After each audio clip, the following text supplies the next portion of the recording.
Supreme कोर्टात आज काय घडलं? कपिल सिब्बलांचा निवडणूक आयोगावर जोरदार हल्ला. नमस्कार, तुम्ही पाहत आहात महाराष्ट्र टुडे न्यूज. शिवसेना पक्ष आणि धनुष्यबाण चिन्हाच्या वादावर सर्वोच्च न्यायालयात सुरू असलेल्या सुनावणीत आज ठाकरे गटाचे ज्येष्ठ वकील कपिल सिब्बल यांनी निवडणूक आयोगाच्या अधिकार क्षेत्रावरच मोठा सवाल उपस्थित केला. सिब्बल यांनी युक्तिवाद करताना म्हटलं की विधिमंडळ पक्षाची स्वतंत्र बैठक घेणे म्हणजे राजकीय पक्षात फूट पडली असा अर्थ काढता येणार नाही. 21 जूनच्या पत्रव्यवहाराचा संबंध केवळ विधिमंडळ शाखेशी होता. मात्र निवडणूक आयोगाने या घटनांचा अर्थ राजकीय पक्षात फूट पडल्याप्रमाणे लावला. यावर सिब्बल यांनी थेट प्रश्न उपस्थित केला. जर या घटनांमुळे राजकीय पक्षात फूट पडलीच नाही, तर मग परिच्छेद 15 अंतर्गत निवडणूक आयोगाला अधिकारक्षेत्र कसं मिळणार? सिब्बल यांच्या मते परिच्छेद 15 अंतर्गत अधिकारक्षेत्र तेव्हाच निर्माण होतं, जेव्हा मूळ राजकीय पक्षात फूट पडते आणि दोन प्रतिस्पर्धी गट अस्तित्वात येतात. त्यामुळे विधिमंडळ पक्षातील फूट म्हणजे राजकीय पक्षातील फूट, असा निवडणूक आयोगाने काढलेला निष्कर्ष चुकीचा असल्याचा दावा त्यांनी केला. 2018च्या पक्षघटनेवरूनही सिब्बलांचा सवाल या सुनावणीत 2018च्या शिवसेना पक्षघटनेचा मुद्दाही महत्वाचा ठरला.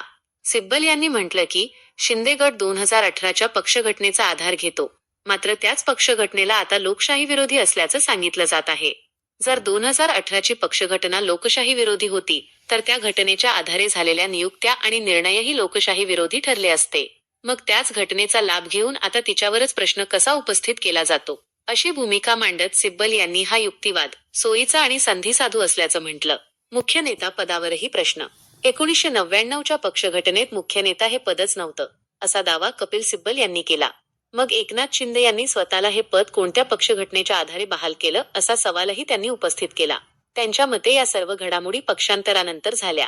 निवडणूक आयोगाला पक्ष कसा चालवायचा हे ठरवता येणार नाही. कपिल सिब्बल यांनी निवडणूक आयोगाच्या अधिकारांची मर्यादा स्पष्ट करताना म्हटलं की निवडणूक आयोग हा पक्षाची अंतर्गत संघटना कशी चालवायची हे ठरवणारा संस्थात्मक प्राधिकरण नाही. पक्षाची घटना लोकशाहीवादी आहे की लोकशाही विरोधी हे ठरवण्याचा अधिकार आयोगाला नसल्याचा युक्तिवाद त्यांनी केला. एखादी पक्षघटना लोकशाही विरोधी असल्याचं मानलं तरी त्याचा परिणाम पक्षाच्या नोंदणीशी संबंधित कारवाईपर्यंत असू शकतो. मात्र त्याच आधारावर दुसऱ्या गटाला पक्षाचं निवडणूक चिन्ह कसं देता येईल, असा सवाल सिब्बल यांनी केला. सरन्यायाधीशांची महत्वाची टिप्पणी. पक्षांतर्गत नियुक्त्या आणि लोकशाही प्रक्रियेवर युक्तिवाद सुरू असताना सरन्यायाधीशांनी ही महत्वाची टिप्पणी केली. पदाधिकाऱ्यांची नियुक्ती करणं हे देखील लोकशाही विरोधी असू शकतं, असं निरीक्षण न्यायालयाकडून नोंदवण्यात आलं.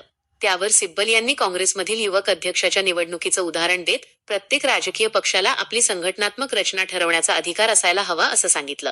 आता निर्णयाकडे महाराष्ट्राचं लक्ष. आजच्या सुनावणीत कपिल सिब्बल यांनी मुख्यतः 4 महत्वाचे मुद्दे न्यायालयासमोर मांडले. विधिमंडळ पक्षातील फूट म्हणजे राजकीय पक्षातील फूट नाही. परिच्छेद 15 अंतर्गत निवडणूक आयोगाच्या अधिकार क्षेत्राचा प्रश्न. 2018च्या पक्षघटनेची वैधता आणि निवडणूक आयोगाच्या अधिकारांची मर्यादा. त्यामुळे आता या संपूर्ण युक्तिवादावर सर्वोच्च न्यायालय काय भूमिका घेतं, शिवसेना पक्ष आणि धनुष्यबाण चिन्हाच्या वादात न्यायालयाचा अंतिम निर्णय काय येतो, याकडे महाराष्ट्रासह संपूर्ण देशाचं लक्ष लागलं आहे. पुढील सुनावणी बुधवारी दुपारी 2 वाजता होणार आहे. अशाच महत्त्वाच्या राजकीय आणि न्यायालयीन घडामोडींसाठी आमच्या चॅनलला सबस्क्राईब करा आणि बातमी आवडली असेल तर व्हिडिओला लाईक आणि शेअर नक्की करा.